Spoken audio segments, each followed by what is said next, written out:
The hall was built to make people feel small. That was what Cole Dawson thought when he first walked into it. The ceilings went up so high that the top was lost in shadow. The walls were covered in carvings that told the history of the Velhari Empire in images going back 900 years. The floor was polished black stone that reflected everything like still water. 14 delegations from 14 different worlds stood in groups around the hall, all of them dressed in their finest, all of them speaking in low, careful voices. Cole was not dressed in his finest. He was dressed in his uniform. It was pressed and correct, and that was all he asked of it. He stood near the table of the human delegation and let his eyes move slowly around the room the way they always did, checking corners, checking exits, checking faces. It was not something he thought about anymore. It was just the way his eyes worked after 23 years. He was the security detail for Ambassador Patricia Odom. That was his entire job here. He was not a diplomat. He had no opinions about trade agreements or territorial boundaries or the 17 items on the summit agenda. He was here to stand near Patricia and make sure nothing bad happened to her. He was very good at this. He had been very good at it for a long time. Patricia was already deep in conversation with a delegate from the Moravian system, her voice smooth and confident, her hands moving in the careful gestures she used when she wanted to seem open and friendly. Cole watched the room and stayed quiet. He had slept for 4 hours in the last 30. The Fold space transit had been long and rough, and the food on the ship had been worse than usual. His feet hurt. None of this showed on his face. He was 41 years old. His hair had gone gray at the sides. His hands were large and rough from years of work that was hard on hands. There was a scar running from his left ear down to his jaw, thick and pale, the kind of scar that told its own story to anyone who knew how to read it. He was not a large man, not particularly tall, but there was something about the way he stood that took up space anyway. Still, watchful, like something that had learned long ago that patience was more useful than speed. The eastern arch opened, and the room changed. Not loudly. There was no announcement, no trumpet, no signal. But every person in the hall shifted, the way tall grass shifts when wind moves through it, and Cole's eyes went to the arch automatically. The princess of the Velhari Empire walked in. Her name was Thessaly Varun. She was young by the measure of her people, which meant she had lived through about 60 standard years, though she looked far younger than that. Her skin was pale violet, smooth and luminous under the blue lighting of the hall. She had 4 fingers on each hand, long and thin, and she moved with a slow ease that came from never once having been told to hurry. Her dark hair was threaded through with silver wire that had been shaped into something like a constellation. She wore robes of deep blue and silver that moved differently than cloth should move, as though they had a small life of their own. She was the daughter of Emperor Varun III. She had been told from birth that she was important. She had believed it completely and without question, and there was no reason she should have done otherwise, because everything she had ever encountered had confirmed it. She walked through the hall the way water moves downhill, naturally, without effort, expecting everything to get out of the way. Her gaze moved around the room, touching each delegation briefly, assessing, categorizing. It was a practiced look, the look of someone who had been trained to understand political value at a glance. It landed on Cole. She stopped walking. She looked at him the way someone looks at something that does not belong where it is.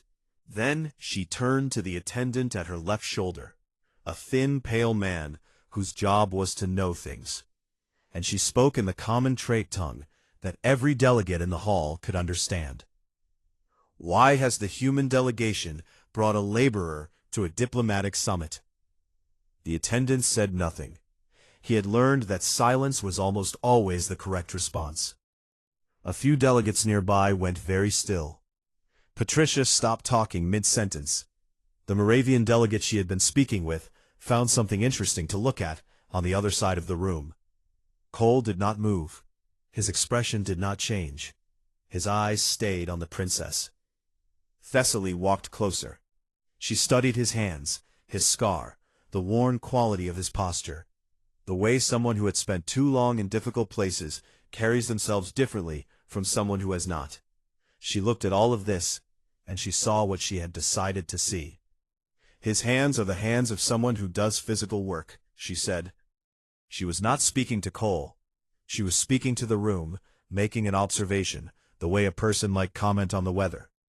His face has clearly been damaged at some point. He looks like a man who digs roads. She paused, a faint smile on her lips. Is this a statement of some kind? Do humans send working-class people to diplomatic events to demonstrate humility? It seems like a strange choice.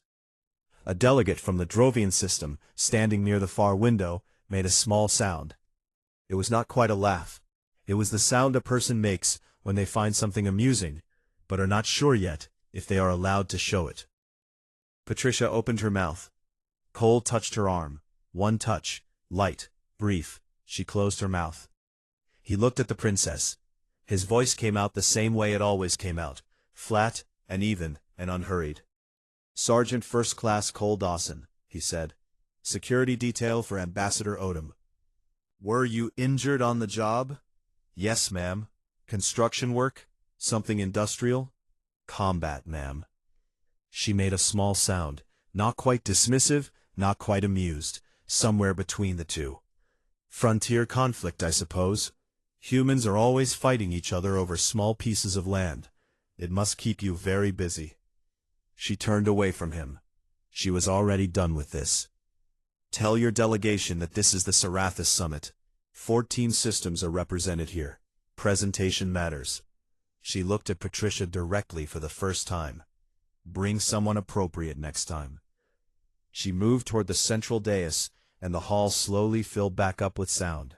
Voices resuming, conversations restarting, everyone pretending they had not just watched what they had watched. Patricia turned to Cole very slowly. Her voice was low. Are you all right? Yes, ma'am, he said. She looked at his face and found nothing there to read. She had absolutely no idea. No, he said. She did not. He went back to watching the room. His eyes moved to the exits, to the corners, to the faces. Patricia watched him for a moment longer, then turned back to her work. Across the hall, near the Eastern Arch, Commander Yella Sovris of the Velhari Imperial Guard had watched the entire thing from beginning to end. She had not made a sound. She had not moved. But her eyes had not left Cole Dawson since the moment the princess had opened her mouth.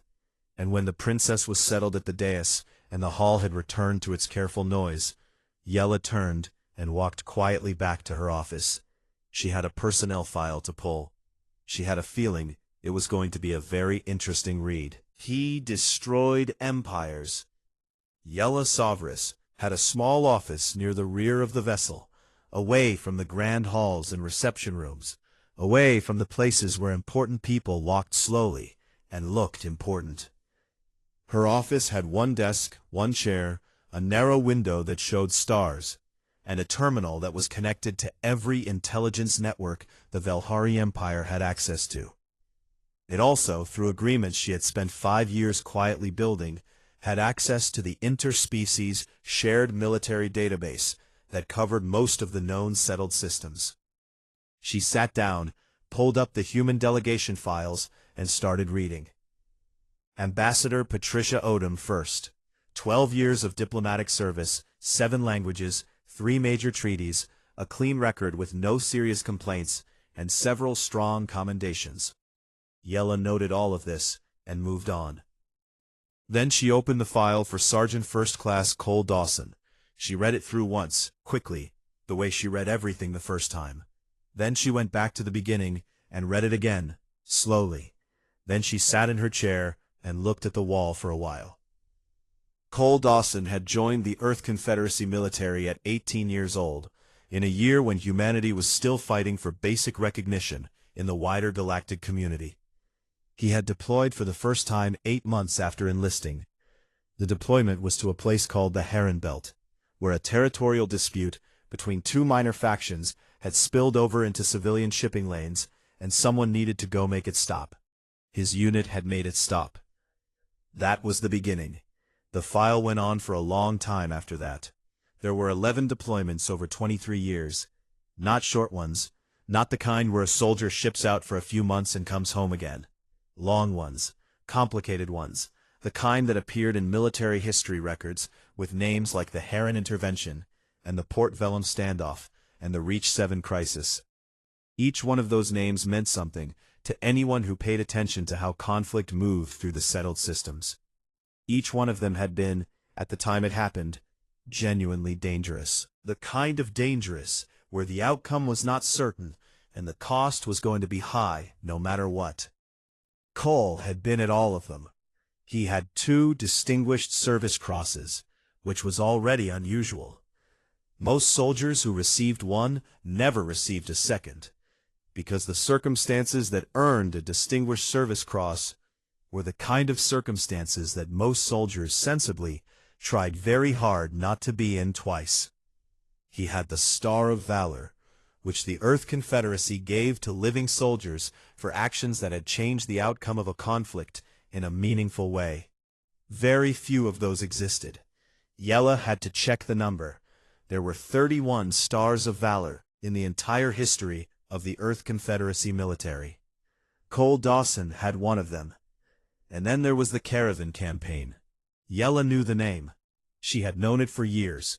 Every serious military analyst in the settled systems knew the Caravan Campaign, even the ones who had not been involved, even the ones whose species had no direct stake in it, because it was the kind of event that changed how people thought about things.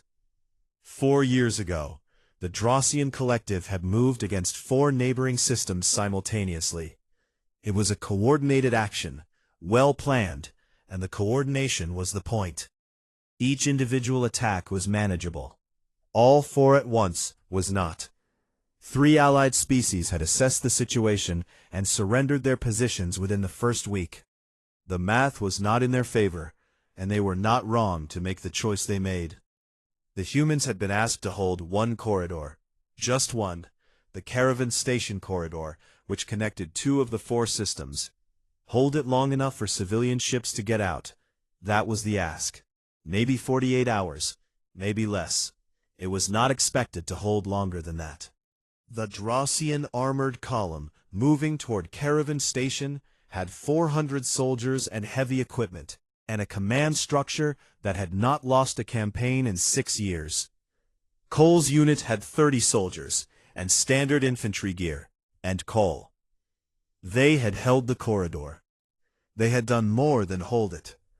The details were in the file, and Yella read them carefully. The Drossian column had moved into the corridor expecting a delaying action, expecting to push through in a few hours with acceptable losses. What they had found instead was a corridor that had been completely rethought.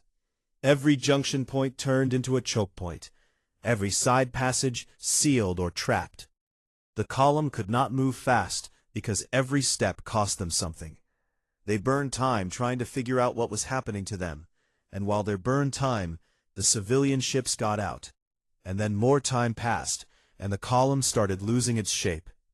Then Cole had collapsed the forward section of the station on top of the Drossian command unit.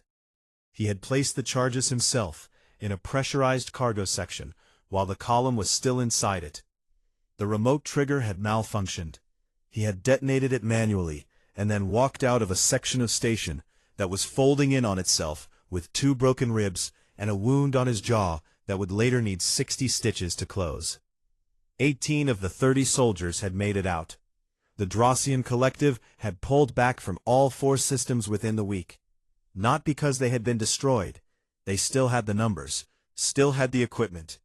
They pulled back because their entire command structure for the campaign was gone, and because something about what had happened at Caravan Station had introduced a calculation they had not accounted for. The human forces had not fought like a rear guard. They had fought like people who intended to win. That was a different kind of opponent. The campaign was studied for years after. Military analysts from 6 different species had written about it. The general conclusion was that the outcome at Caravan had prevented a broader conflict that would have pulled in at least 8 systems and lasted years. The civilians who had evacuated through that corridor numbered somewhere above 100,000. Yella closed the file. She thought about the Grand Hall. She thought about Thessaly standing in front of Cole Dawson, looking at his rough hands and his scarred face, and saying the words she had said in front of 14 delegations. She thought about the Drovian delegate who had made that small sound near the window. She thought about Cole's voice, flat and even, saying only what was necessary and nothing more. She stood up from her desk and straightened her uniform. The princess was in her private chambers reviewing trade documents. Yella had interrupted her before for less important reasons. This was, without question, the most important interruption she had made in 3 years of service on this vessel. She printed a single page, 1 page only, because she knew the princess, and the princess responded better to things that could be absorbed quickly. 1 page was enough. 1 page in this case was more than enough.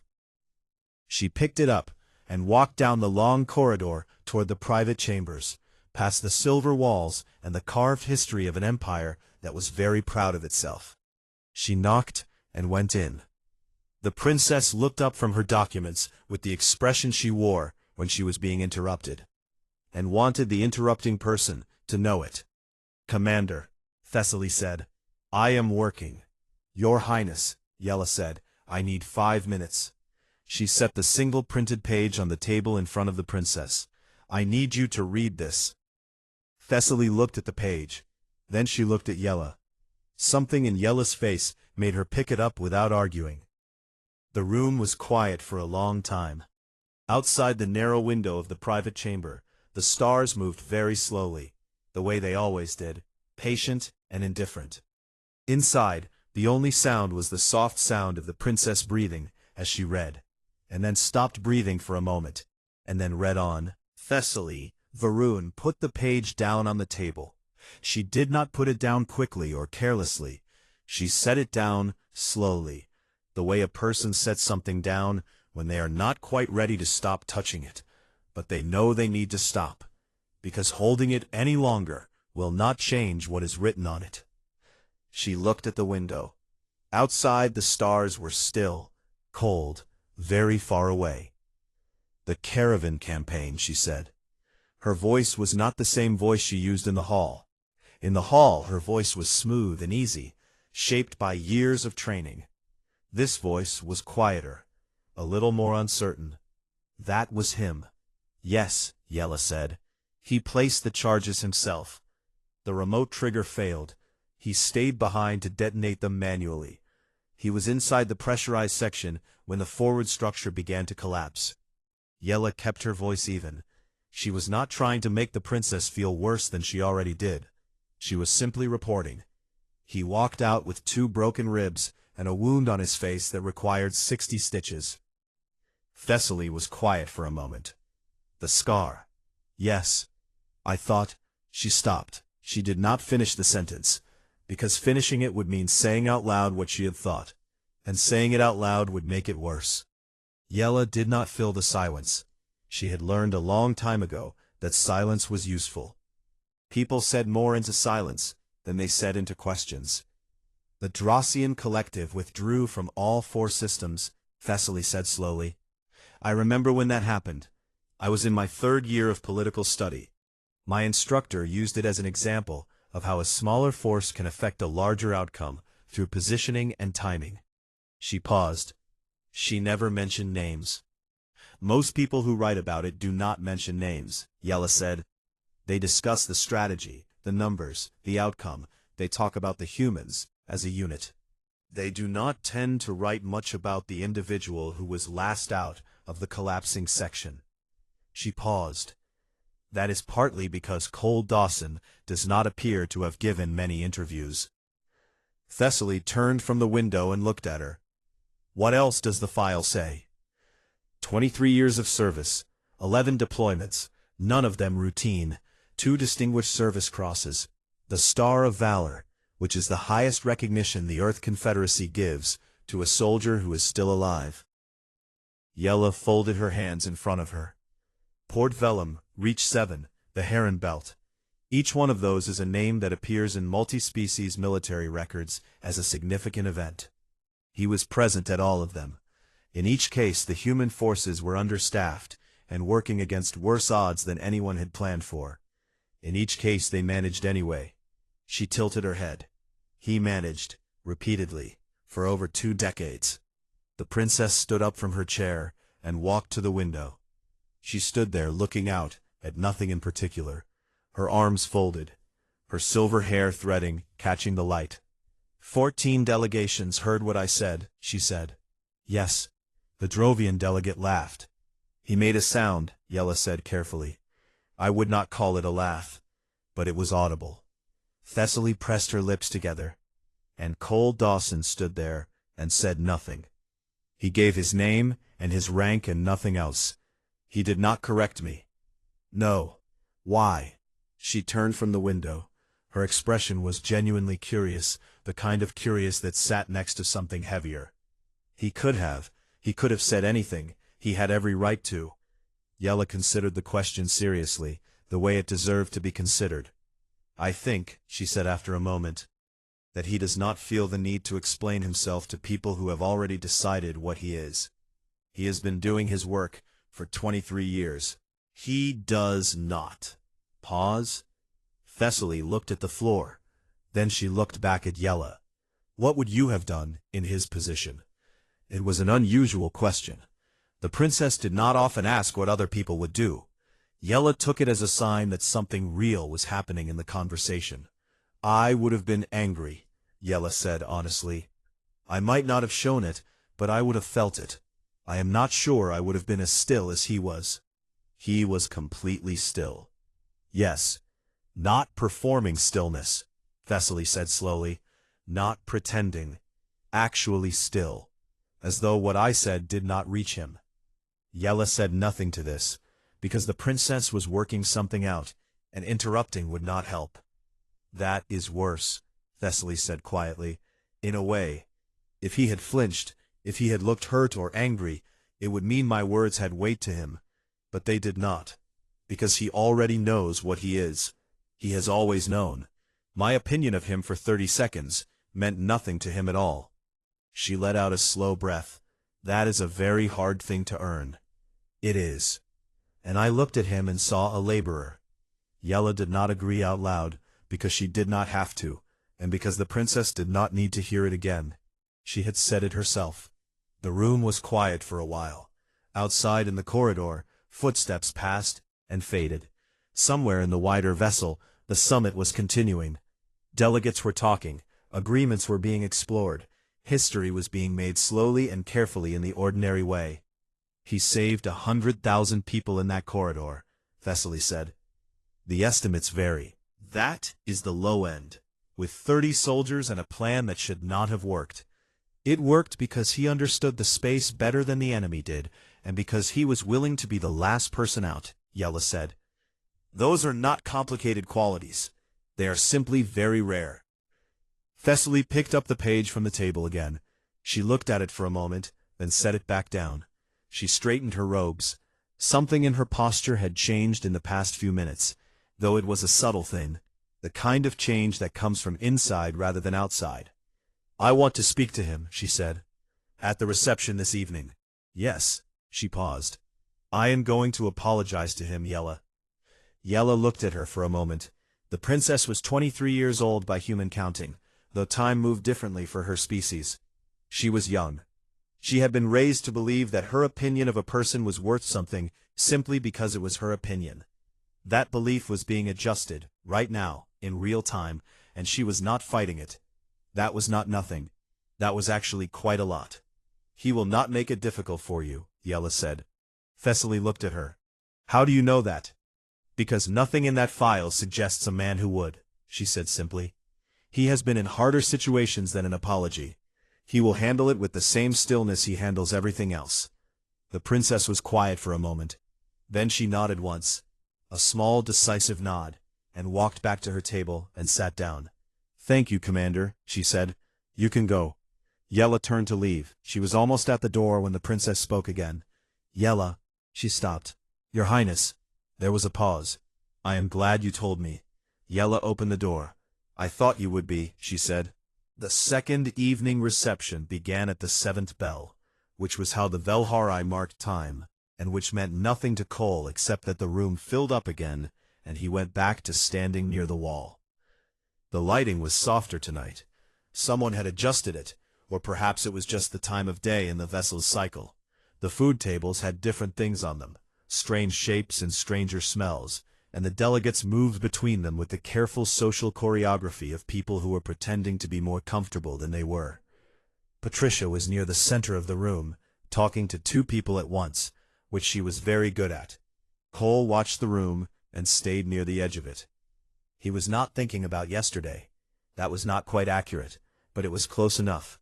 He had thought about it once, last night, in the way he thought about things that were done, and could not be undone, which was to look at it clearly, and then put it away. The princess had made an assumption. The assumption was wrong. She had said the wrong assumption out loud in front of people, because she was young, and used to saying whatever she thought, without much cost. None of that was new. Cole had encountered all of those things before, in different shapes, and he had never found them particularly useful to dwell on. What he was thinking about, in the quiet background way he thought about things during long-standing shifts, was the room itself, the exits, the way the crowd moved. There was a Kethran delegate near the food table who had been watching the human delegation more than he watched anything else, which was probably nothing, probably just curiosity, but Cole had noted it. There was a corridor entrance behind the eastern tapestry that the floor plan had not mentioned, which he had found on his own walkthrough that morning. Small things. The small things were the job. He noticed the princess coming toward him with about 10 seconds to spare. She was not walking the way she had walked yesterday. Yesterday she had moved through the room like she owned it, and she did own it, technically, but there had been something unconscious in it, something that did not consider the possibility of any other relationship between herself and the space around her. Tonight she was walking with intention. She had decided to walk toward him, and she was doing it. And the deciding was visible in a small way, in the slightly more deliberate placement of her steps. He registered all of this without expression. She stopped in front of him. She was taller than him by a few inches. Her amber eyes met his directly, which was a choice, not a habit. "Sergeant Dawson," she said, "Your Highness." She did not do anything with her hands. She did not look away. She had, Cole thought, prepared for this conversation in the way careful people prepare for things they find difficult. "I spoke to you poorly yesterday," she said. "I looked at you, and I decided what you were before you had said a single word. And then I said what I had decided, out loud, in a room full of people." She paused. "I have since learned how wrong I was. But I want you to understand that the apology is not because of what I learned. The behavior was wrong before I knew anything about your record. I should not have spoken about a person that way, regardless of who they were or what they had done. It was a careful apology, an honest one." Cole could tell the difference between an apology that was offered to repair someone's feelings and an apology that was offered because the person giving it had genuinely understood something. This was the second kind. He let a moment pass before he spoke. "Appreciated," he said. She blinked. She had expected more, he could see that. Some kind of expansion, some acknowledgement that required more words. "That is all?" "You came over here and said it in front of the same room that heard the original comment," he said. "You did not look for a private moment. You did not send a message through an attendant. You came over here yourself and said it plainly." He looked at her steadily. "That took something. I am not going to make it harder than it needs to be." She was quiet for a moment. He could see her adjusting to this, recalibrating. She had prepared for a harder conversation. "You are not what I expected," she said. "People say that. What do they expect?"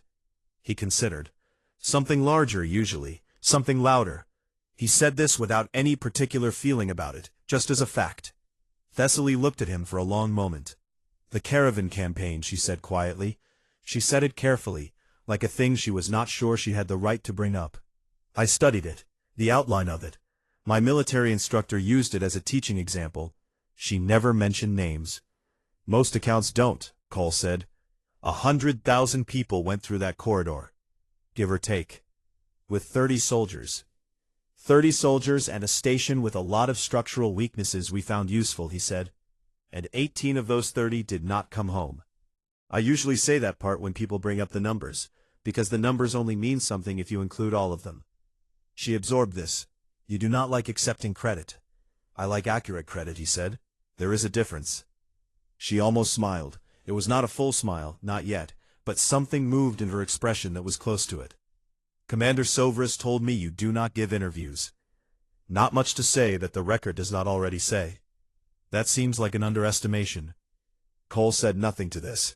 He glanced briefly across the room, the automatic sweep, then came back to her. Can I ask you something, she said. It was not quite a question, the way she said it, more of a notice that a question was coming. You can ask. She looked at him with a kind of directness that was different from the directness she had shown yesterday. Yesterday it had been the directness of someone who didn't think the other person's reaction mattered. This was the directness of someone who was genuinely trying to see clearly. You are clearly an intelligent person, she said. You could have moved into a different role years ago. A training position, a command position, away from active deployment. Something safer. She paused. Why do you keep going? Cole looked out at the room again. The 14 delegations, the silver walls, the carved history, the soft light, the careful noise of people building something that might last or might not. He looked at it all for a moment. Because someone has to, he said, and I am good at it. She turned it over. He could see her doing it, examining it from different angles, checking for the part he was leaving out. There was no part he was leaving out. It was the whole answer. That is the simplest thing anyone has ever said to me about something that complicated, she said finally. Most complicated things have simple reasons underneath them, he said. The complicated part is usually just everything built on top. She looked at him for a moment longer. Then she said, Thank you, Sergeant Dawson. For what? For letting me say what I needed to say. She paused. And for not making me feel worse than I already did. He gave a single small nod. Good evening, Your Highness. She turned and walked back toward the center of the room, back to her attendants and her obligations and the long, careful work of being who she was. But something had shifted in the way she moved. A small thing, the kind of thing only someone who had been watching closely would notice. Across the room, near the corridor entrance behind the eastern tapestry, Yella Sovris stood with her hands folded, and watched the princess return to the dais. She did not look at Cole. She did not need to. She had seen everything she needed to see. The reception continued. The delegates talked and ate strange food, and built the slow architecture of political relationship. And Cole Dawson stood near the wall and watched the room and did his job, the way he always did. The Kethrin delegates stopped staring at the human table sometime in the second hour. Cole noted this and moved on. The summit had 4 more days after that. Cole did not think of it as 4 more days. He thought of it as 4 more shifts, each one with its own rhythm, its own variables, its own small things to notice and remember. The work did not change because of what had happened at the reception. The exits were still the exits. The faces still needed watching. Patricia still needed someone standing near her while she did the complicated human work of making agreements with people who were not human. But the days had something in them that the first day had not. On the morning of the 3rd day, Cole was standing near the observation corridor on the vessel's upper level, the place where the wall was all glass and the stars were directly visible. He went there in the early hours when he could, before the delegates were awake and the halls were full. It was quiet, and quiet was something he valued more than most people understood. He heard footsteps and turned. Fessily Varun was walking toward him, alone. No attendants. She was wearing something simpler than her reception robes, a plain deep blue, her hair down, the silver thread not woven through it. She looked younger this way, more like a person, and less like a title. She stopped a few feet away and looked out at the stars. "I did not know anyone else came here in the mornings," she said. "I found it on my first walkthrough," he said. "I have been coming here since I was 9 years old." She looked at the glass. "My father brought me the first time. He said it was the best place on the vessel to think." Cole said nothing. He looked at the stars too. "Can I ask about Reach 7? She said. She had not looked at him. She was still watching the stars, as though the question was easier that way. "The record I have is thin. It says there was a systems failure, and a containment breach, and a human unit was involved. The outcome was good. The details are not there. The atmospheric processor on Reach 7 was the only thing keeping the settlement breathable. Someone had run a sabotage program through the control network. Slow acting. It had already damaged 3 of the 5 backup systems, before anyone knew it was there." He paused. "The 2 remaining backups were going to fail within about 6 hours. She turned to look at him now. 6 hours to fix an atmospheric processor.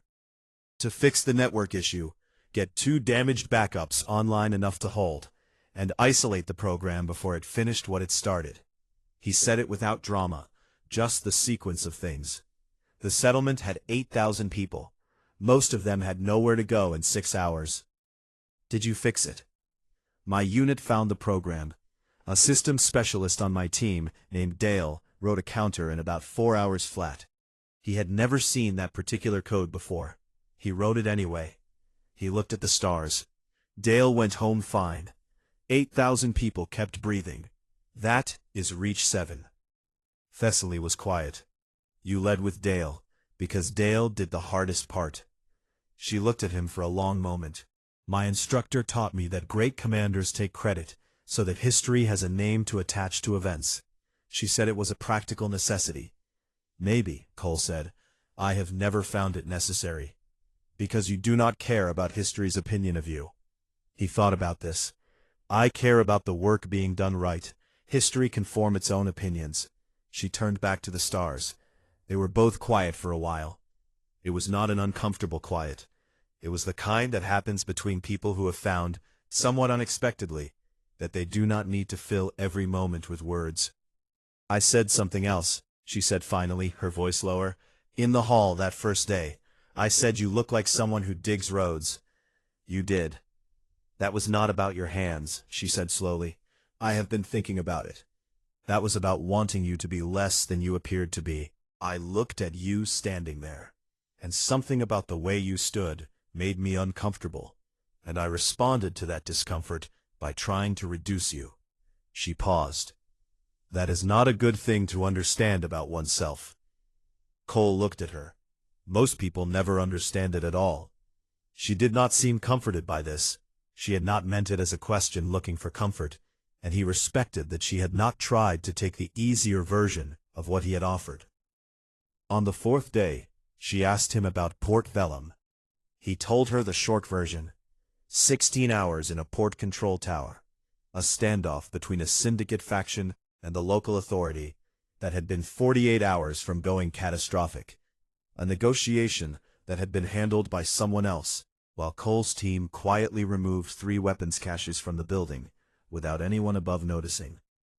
She listened without interrupting, and when he finished she said, You made the diplomacy possible by removing the thing that made it impossible. That is usually the job, he said. Your job. Broadly, yes. She thought about this. You make space for other people to do their work. It was an observation, not a question, and it landed in a way she had not quite intended it to. He could tell by the slight change in her expression when she heard herself say it. She had meant it practically, as a description of tactics, but she had heard something larger in it as she said it. He did not comment on this. He let her have it. On the last day, the delegations began the process of packing and preparing for departure. The summit had produced 4 preliminary agreements and 1 full treaty, and several relationships that would be described in diplomatic reports as warmer than projected. Patricia was pleased. She told Cole this while he was checking their transport manifest, and he said that was good.